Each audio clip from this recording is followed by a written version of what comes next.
truputėlį jūsų dėmesio. Turbūt visi daugumą žino, kad šiuo metu Lietuvoje vyksta kultūros protestas.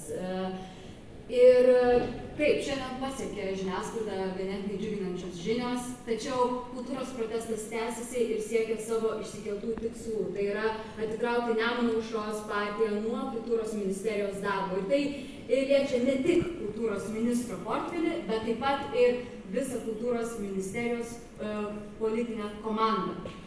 Taip pat labai norim pakviesti, jeigu dar to žinoma nepadarėt, pasirašyti peticiją. Mums labai svarbus jūsų palaikymas.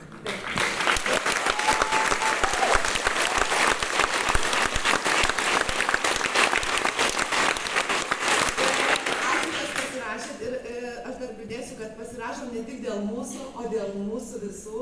Ir yra dabar dar vienas būdas, kuo galite prisidėti, kaip padidinti mūsų skaičių ir kaip parodyti, kiek daug žmonių mus palaiko. Dabar galima kultūrosasamblėja.lt 30 sekundžių laiko, žinokit, tikrai nedaugiau, galima suburti palaikymo grupę. Palaikymo grupė gali būti kaimynai, gali būti šeima, gali būti bendradarbiai, gali būti klasiokai, gali būti draugų ratas, nesvarbu, gali būti įmonė.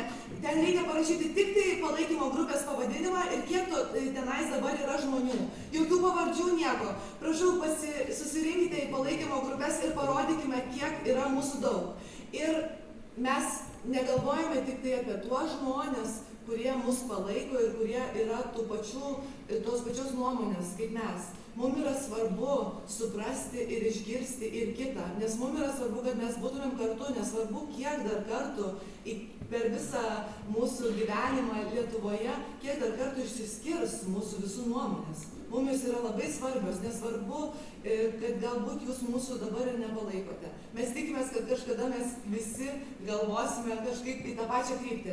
Galite savo nuomonės mums palikti, ar matėte, tenais foje yra Milenos pašto dėžutė.